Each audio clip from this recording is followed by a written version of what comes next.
Salve a todo o povo de Deus com a paz do Senhor Jesus, amém? Amém. Louvamos a Deus nessa noite pela oportunidade de estarmos aqui congregados, reunidos para adorar o nosso Deus. Abra sua Bíblia na Epístola de Tiago. Minha saudação também aos irmãos que estão em casa, acompanhando pelo Facebook. Deus abençoe a todos. Epístola de Tiago,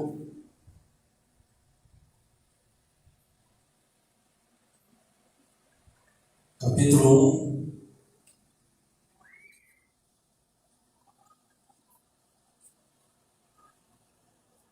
Tiago, capítulo 1, versículo 19. E logo em seguida, versículo 26. Epístola de Tiago, capítulo 1, verso 19, depois do verso 26. Amém? Sabei isto, meus amados irmãos, mas todo homem seja pronto para ouvir, tardio para falar, tardio para se irar. Versículo 26. Se alguém entre vós cuida ser religioso e não refreia a sua língua, antes engana o seu coração, a religião desse é vã. Podeis tomar o vosso assento no nome de Jesus. Irmãos, nós temos um tempo bastante limitado aí para ministrar a palavra de Deus. Quem me conhece sabe que eu gosto de pregar muito, né? 1h10, 1h15, né? Normal de eu pregar. Mas com a ajuda do Espírito Santo eu quero transmitir algumas coisas que o Senhor ele tem colocado no meu coração nesse dia, acerca da importância das nossas palavras. Fala para esses irmãos e para nós começarmos, tome cuidado com aquilo que sai da tua boca, porque você pode atrair bênção, mas também maldição através das tuas palavras. Então isso é muito sério. Irmãos, nós sabemos que o nosso Deus, quando Ele nos fez, Ele fez a sua imagem e a sua semelhança. Nós somos a semelhança de Deus, nós somos a imagem de Deus. E quando o Senhor nosso Deus ele foi criar este mundo, esse universo todo, a palavra do Senhor diz que Ele somente ordenou e tudo se fez. Ele diz que haja luz e houve luz, haja porção seca e houve a porção seca, haja os luminares e os luminares apareceram, foram criados. Tudo isso pelo poder da palavra de Deus. E o Senhor ele nos dotou também desse poder através das nossas palavras. Salomão, ele disse assim que a morte e a vida estão no poder da língua. Quem sabe controlá-la vai comer dos seus frutos. Mas se nós não sabermos controlar aquilo que sai dos nossos lábios, nós vamos muitas vezes colher maldição e também como consequência a morte. Porque muitas das vezes nós mesmos amaldiçoamos a nós próprios. E Tiago, na sua epístola aqui, ele fala acerca dessas coisas. Então no verso 19 que nós acabamos de ler, ele diz: sabei isso, meus amados irmãos, que todo homem seja pronto para ouvir, tardio para falar e tardio para se irar. Ele nos manda ser pronto para ouvir. Só que muitas vezes na nossa vida acontece o contrário. Muitas vezes nós somos prontos para falar. E uma das coisas, irmãos, é que nós não percebemos que quando Deus nos criou, Ele nos criou com dois ouvidos para quê? Para nós ouvirmos melhor. Mas por que Deus fez uma boca só?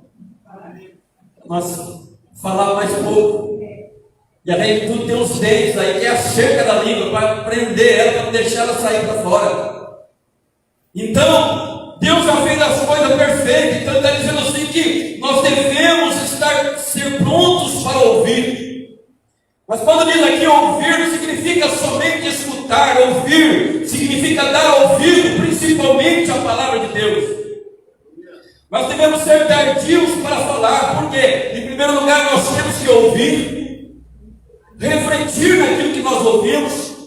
Depois que nós entendermos aquilo que nós ouvimos, aí sim nós vamos falar. Irmãos, se todo mundo seguir seguisse essa regra, irmão, como que o mundo seria um mundo muito melhor? Quantas confusões teriam sido evitadas? Muitas vezes a pessoa não entende bem aquilo que ouviu e já começa a falar e através daquilo forma uma discussão, e da discussão começa então uma briga, e muitas vezes através daquela briga até mesmo vidas são ceifadas. Tudo começou com o quê? Com a língua. E Tiago aqui ele nos faz um alerta no versículo 26, ele diz assim: olha, se alguém de vós cuida ser religioso e não refreia, ou seja, você não tem domínio sobre a tua língua, antes engana o seu coração, a religião desse é vã. Então está dizendo que se nós não refrearmos a nossa língua, nós vamos estar enganando a nós mesmos. Está dizendo que antes engana o seu coração, e a religião desse é vã. Eu gostaria que você virasse a página agora, no capítulo 3,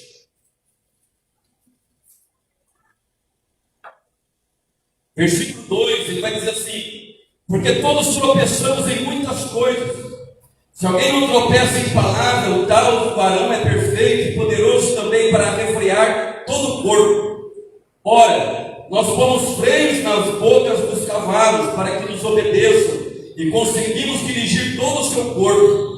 Veja também as naus ou os navios, que sendo tão grandes e levados de impetuosos ventos, serviram como um bem pequeno leme para onde quer a vontade daquele que os governa. Assim também a língua é um pequeno membro, e gloria-se de grandes coisas. Veja como um grande poste que um pequeno fogo incendeia. A língua também é um fogo, como um mundo de iniquidade. A língua está posta entre os nossos membros e contamina todo o corpo, e inflama o curso da natureza e é inflamado pelo inferno. Olha para você ver como que é sério essa questão da língua.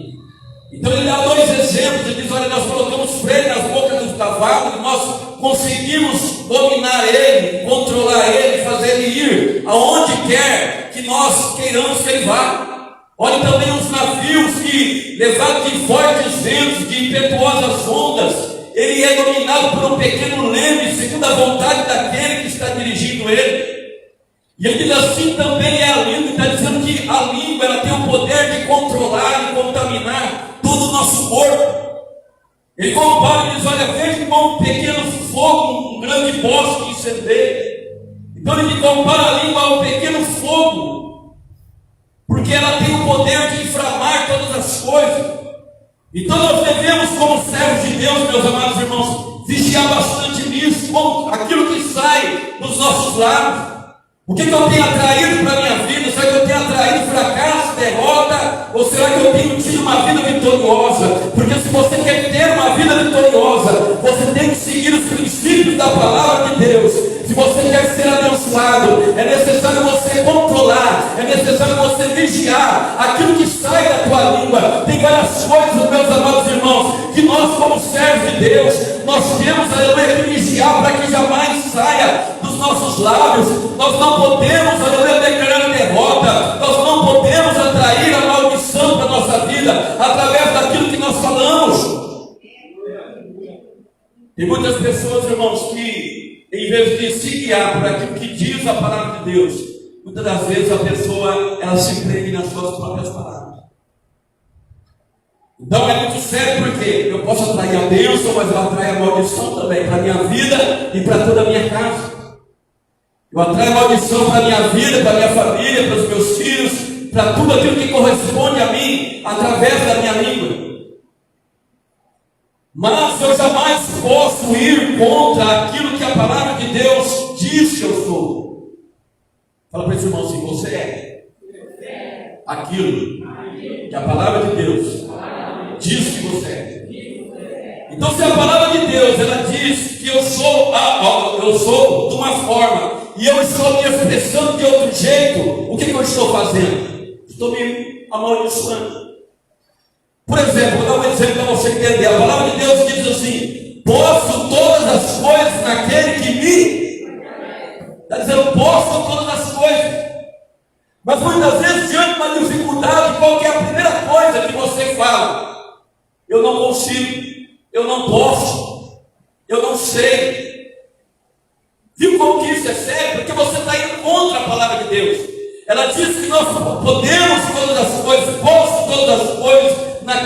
me fortalece. A palavra de Deus vai dizer também: se Deus é por nós, quem será contra nós? Só que muitas vezes surge um problema, surge uma luta, e na hora você, em vez de guiar por aquilo que a palavra de Deus diz que você é, que Deus, aleluia, se Ele está do teu lado, não tem derrota, se você é mais do que vencedor na presença dEle, muitas das vezes você profere palavras e aquilo vai trazer maldição para a tua vida. Eu vou ser derrotado, eu não consigo, esse problema é maior do que eu. Quantos estão me entendendo? Viu como que nós muitas vezes falamos ao contrário daquilo que a palavra de Deus fala? Então nós mesmos atraímos o mal para a nossa vida. Se a palavra de Deus diz que eu posso, se a palavra de Deus diz que é Ele que me garante a vitória, se a palavra de Deus diz não temas, e eu estou indo contra aquilo que a palavra de Deus diz que eu estou atraindo a maldição para a minha vida. Fala para esse irmão: se a maldição sem causa, ela não vem. Mas quando há uma causa, ela vem sobre nós. Quantos sabiam disso? Maldição sem causa não vem. Pode botar o teu nome na boca do sábio, pode lançar palavras contrárias contra a tua vida, se você está com a vida no altar, se você está andando sobre a palavra, se você está confessando essa palavra, não tem encantamento, não tem maldição. Contra Israel não vale encantamento, maldição sem causa não vem. Mas quando há uma causa, aí ela vem. Muitas vezes essa causa somos nós mesmos que damos através da nossa palavra. Você sabia disso? Tem um menino, o filho começa a dar problema, em vez de abençoar o filho, porque, irmãos, a palavra de Deus diz que nós devemos ser e seguir o exemplo de Deus. Paulo, em Efésios capítulo 5, ele vai dizer assim: sede, pois, imitadores de Deus como filhos amados. E a palavra de Deus vai dizer lá em Romanos 4 que Deus, Ele chama as coisas que ainda não existem como se já existissem. Então muitas vezes o menino está dando problema, o filho está dando problema, em vez de você chamar a existência para a vida da criança, e você abençoar a criança, você dizer: olha, esse meu filho é uma bênção, esse meu filho, ele vai ser um homem bem sucedido, essa minha filha vai ser uma mulher vitoriosa. Muitas das vezes você abre a boca e você amaldiçoa: esse menino não vai dar nada de preste, esse menino é um burro, esse menino não consegue nada, esse menino não sabe fazer nada. Você está amaldiçoando. Fala assim: você é uma autoridade sobre o teu filho. Você sabia disso? E você, como autoridade, você tem o poder de abençoar e de amaldiçoar. Olha a Bíblia Sagrada, estude a vida daqueles grandes homens de Deus. Jacó, quando estava à beira da morte, Isaac, quando estava à beira da morte, Abraão, quando estava à beira da morte, eles abençoaram seus filhos, abençoaram suas descendências, e tudo aquilo que eles abençoaram, conforme eles abençoou, assim aconteceu. Olha para você ver o poder da bênção, através de palavras. Hoje se perdeu o costume. As crianças hoje, ninguém pede mais bênção pai, bênção mãe, bênção tio, bênção tia. São bons costumes que estão se perdendo, porque quando você pede a bênção e Deus te abençoe, irmão, você tem um poder muito grande. Então olha para você ver como que está mudando as coisas. Então nós devemos tomar cuidado, porque nós vamos atrair o mal sobre nós. Então tem palavras que nós temos que excluir do nosso vocabulário. Eu não consigo, eu não posso, eu não posso usar essas palavras jamais. Mas eu tenho que mudar meu vocabulário tem que ser conforme aquilo que a palavra de Deus diz que eu sou. Eu posso porque é Cristo que me fortalece. Eu posso todas as coisas, eu vou conseguir porque é Ele que peleja por mim, é Ele que vai na minha frente. Eu não vou temer porque é Ele que me guarda. Eu vou descansar no Senhor porque quando eu espero nele, é Ele que trabalha por mim. Isso você vai ser abençoado.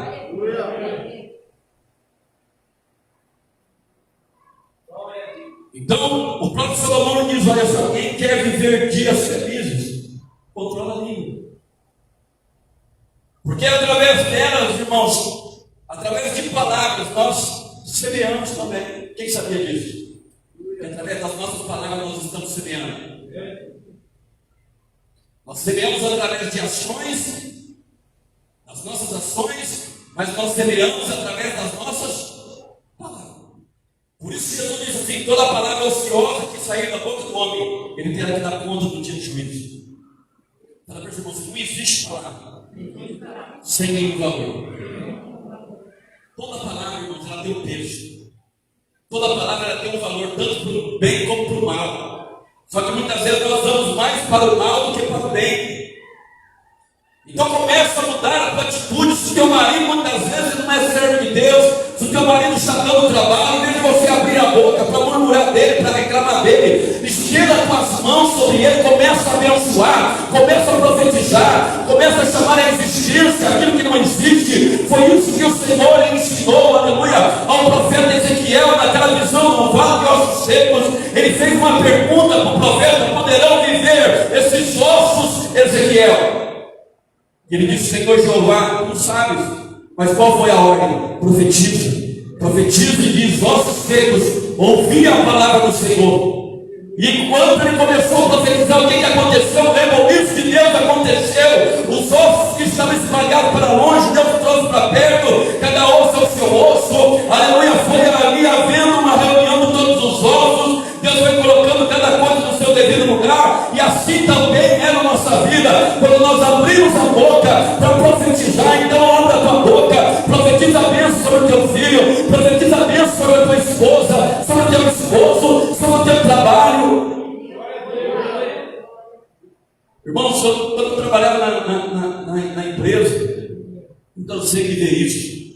A pessoa pega o olerite, e a palavra de Deus diz assim: tudo dai. O que você acha que Deus falou assim? Em tudo. Tudo é tudo, irmãos. Mas a pessoa pegar o olerite, o diácono está aí, e já, ixi, olha que porcaria, essa miséria aqui, ó, vai dar nem para papai das contas. Não dava mesmo, já amaldiçoou. Já amaldiçoou.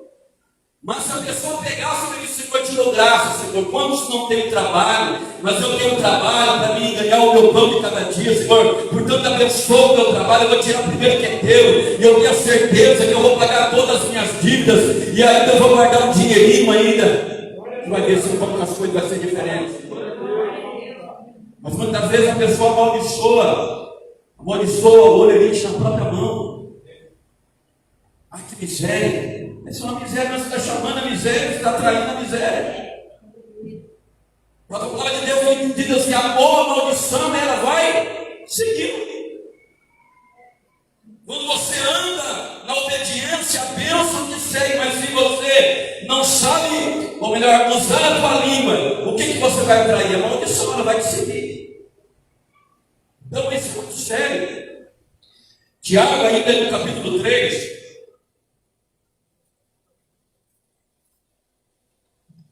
versículo 9, ele vai dizer assim: com ela bendizemos a Deus, e com ela amaldiçoamos os homens, feitos à semelhança de Deus.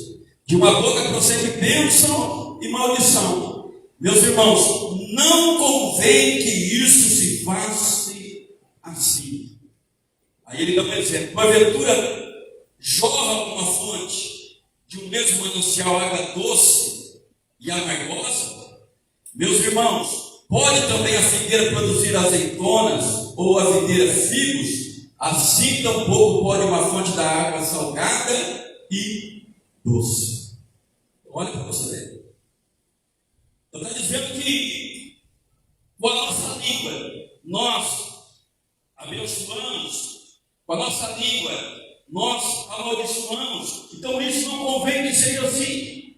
Quer dizer que com ela nós bendizemos a Deus e Pai, e com ela nós amaldiçoamos os homens feitos à semelhança de Deus.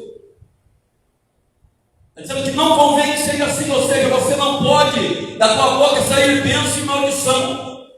Ou sai bênção somente, ou vai sair só maldição. Não tem como ficar saindo as duas coisas. Infelizmente, irmãos, é o que tem acontecido na vida de muitos. Aí eu volto para o capítulo 1, o versículo de número 26, aonde ele vai dizer: olha, se alguém entre vós cuida ser religioso e não refreia a sua língua, engana o seu coração e a sua religião é vã. Sabe o que, traduzido em palavras, sabe o que ele está dizendo aqui? Se nós não guardarmos a nossa língua, nós estamos enganando a nós mesmos, enganando o nosso coração, e nós estamos perdendo tempo dentro da igreja. Olha para você ver. Por quê? Porque eu estou falando isso aqui. Então eu não posso abençoar e amaldiçoar ao mesmo tempo. Uma fonte não pode jogar água doce e salgada ao mesmo tempo. Tem que sair só bênção da minha vida. Tem que sair só bênção dos meus lábios.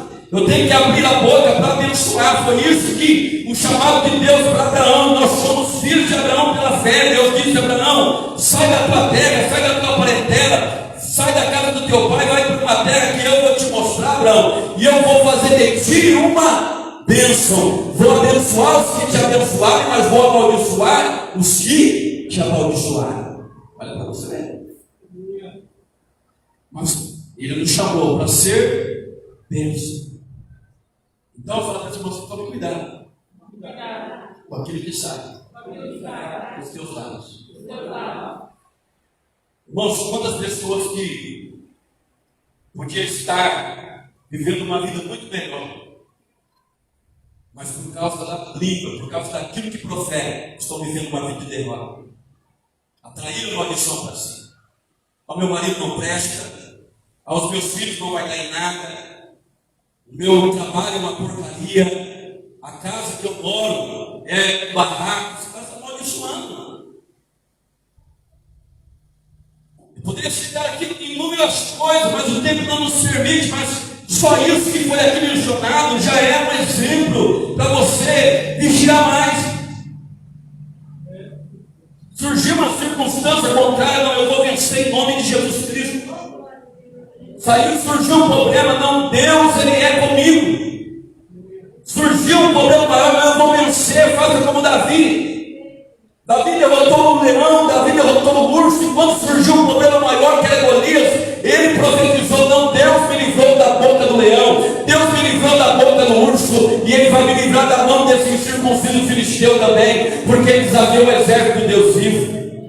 Ele abriu a boca, irmãos, ele profetizou. Um jovem de 17 anos, ele profetizou. Então começa a profetizar a bênção sobre a tua casa. Talvez você está aqui hoje, talvez o teu lar está de ponta cabeça, talvez as coisas estão tudo dando errado para você, mas começa, aleluia, a valorizar a palavra de Deus. Tome posse daquilo que a palavra de Deus diz que você é, e começa a abençoar os teus, começa a abençoar tudo aquilo, querido, que diz respeito a você. Abençoa o teu trabalho, abençoa o teu esposo, a tua esposa, abençoa os teus filhos, aleluia. O meu filho é uma bênção, o meu filho vai ser o nome de Deus, o meu esposo vai ser o nome de Deus, a minha esposa vai ser uma mulher virtuosa, mesmo que ela não seja, mas começa a profetizar, em vez de reclamar. Porque quando você reclama, a meu marido vai morrer na cachaça. Sabe quem pega essa palavra para verdadeiramente fazer ele morrer na cachaça? O diabo. Meu filho vai morrer na mão dos policiais. Vai morrer mesmo, você está profetizando. Não, meu filho vai ser uma bênção. Meu filho vai ser um homem de Deus. Eu creio naquela palavra que diz: creio, Senhor Jesus Cristo, e será salvo tu e tua casa. Eu creio. Então é promessa para mim, eu creio. Eu vou ver a minha família na presença de Deus. Eu vou ver o meu esposo na presença de Deus. Eu vou ver a minha esposa na presença de Deus. Eu vou ver os meus filhos na presença de Deus. Eu vou ver o meu pai na presença de Deus. A minha mãe na presença de Deus. Através disso você está chamando a existência aquilo que não existe. Isso é fé. Hebreus, ele vai dizer em Hebreus capítulo 11, versículo 1, que a fé é o firme fundamento das coisas que se esperam e a certeza das coisas que ainda nós não vemos. Você não está vendo, mas você está chamando a existência aquilo que você não vê. Você não vê com os seus olhos carnais, mas você já contempla e já está enxergando com os olhos da fé. Irmão, se você está uma semana comigo, você vai chegar a duas conclusões. Diz aí. Se eu dar uma semana comigo, você vai chegar a duas conclusões. Primeiro, ou o pastor Felipe tem muita fé. Segunda, ou ele está tomando Gardenal ou Rivotril. Já endoidou. Porque, irmãos, eu já posso ver aquela construção de pé. Eu já posso ver, querido, aquilo lá construído pelos olhos da fé.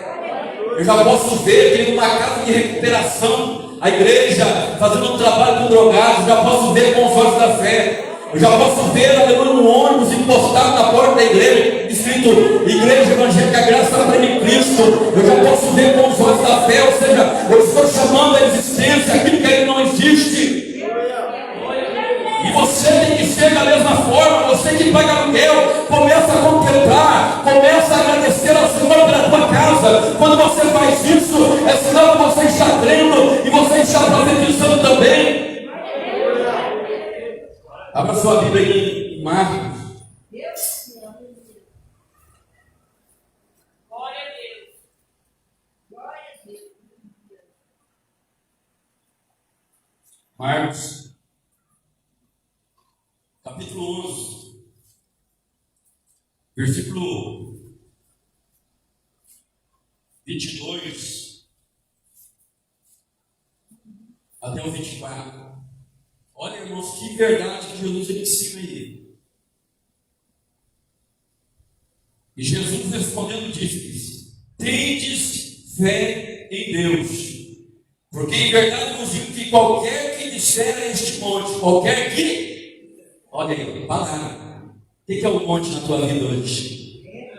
Qual é o monte que você quer que saia da tua vida hoje? Qual é o problema? Qualquer que disser a este monte, ergue-te e lança-te no mar, e não duvidar em seu coração, mas crer que se fará aquilo que diz. Ó, quem diz? Tudo o que disser será feito. Por isso vos digo que tudo que pedirdes orando, crede que o recebereis e tê-lo-eis.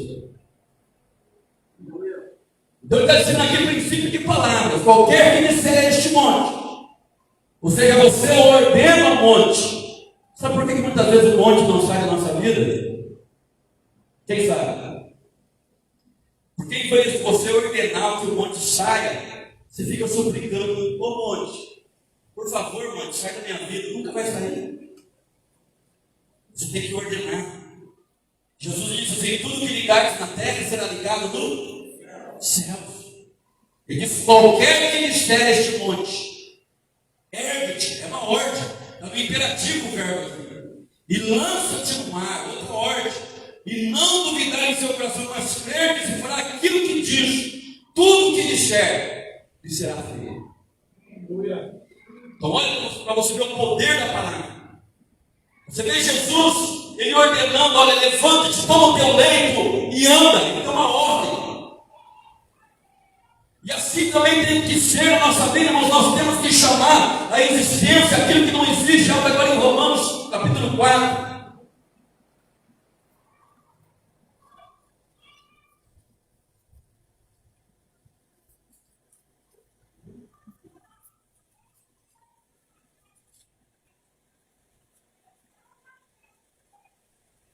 Aleluia, Deus. Versículo 17. Porque está escrito: por parte de muitas nações te constituí, perante aquele no qual creu, a saber, Deus, o qual vivifica os mortos, e chama as coisas que não são como se já fossem, o qual em esperança creu contra a esperança que seria feito pai de muitas nações, conforme o que lhe fora dito: assim será a tua descendência. E não enfraqueceu na fé, nem atentou para o seu próprio corpo já amortecido, pois era já de quase 100 anos, nem tampouco para o amortecimento do ventre de Sara, e não duvidou da promessa de Deus por incredulidade, mas foi fortificado na fé, dando glória a Deus, e estando certíssimo de que o que ele tinha prometido também era poderoso para o fazer. Olha para você ver o exemplo que ele dá.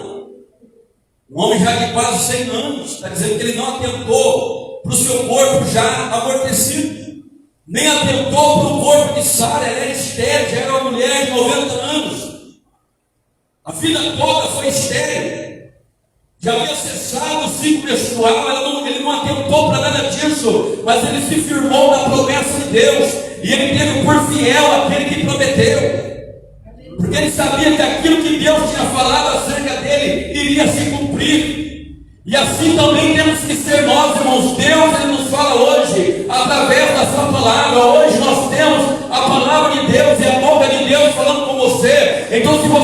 firmar naquilo que Deus diz ao teu respeito, naquilo que Deus diz que você vai ser bem sucedido, assim como Abraão, ele foi bem sucedido. Irmãos, eu fico olhando para a vida desse homem e eu vejo, olha como que Deus agiu na vida de Abraão. Quando Deus deu uma ordem, ele tinha 75 anos, dizendo: sai da tua parentela. Seu nome, Abraão, pai exaltado. Mas chegou um momento em que Abraão estava agora com 85 anos de idade. E Deus disse: olha, você não vai chamar mais Abraão, mas vai chamar Abraão, pai de multidões.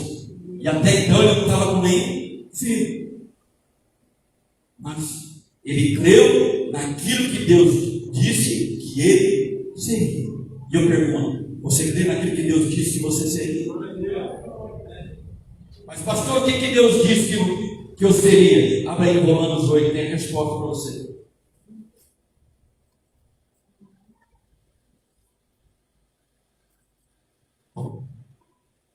Olha a Deus.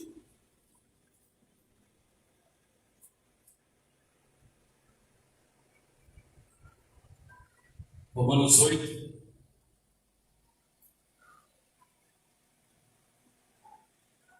A partir do versículo 28.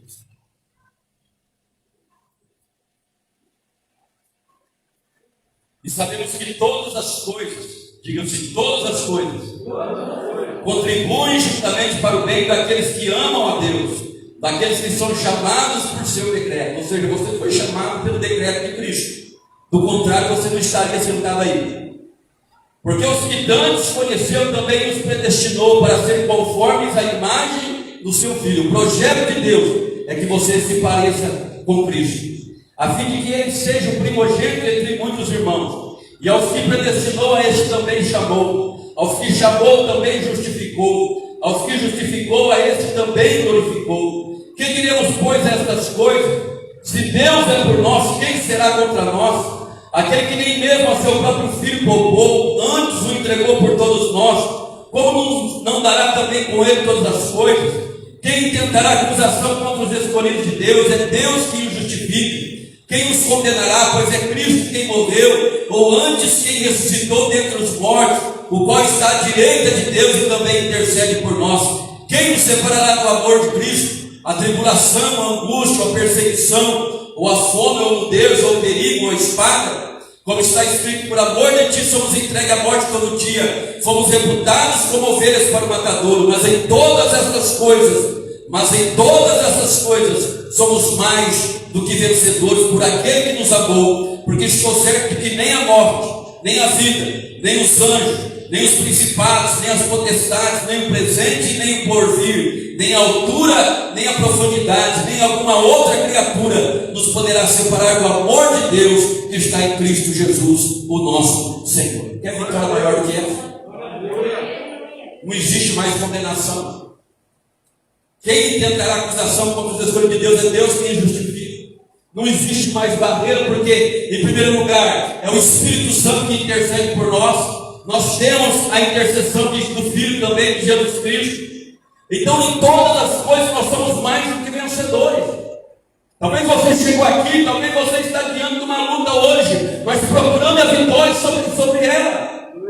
Irmãos, quando Davi disse: olha, o Senhor me livrou do leão, me livrou do urso, Ele vai me livrar do Golias também. Eu creio que muitos daquele exército eram risados daquele jovem, mas eles tiveram que se envergonhar através daquilo que Deus fez na vida dele. E é o mesmo que Deus vai fazer na tua vida, se você souber usar a tua boca, se você profetizar a vitória, se você abençoar a tua vida, abençoar os teus e chamar à existência aquilo que não existe, profetizando a palavra de Deus. Eu deixo essa palavra no teu coração. Deus abençoe a tua vida, no nome de Jesus.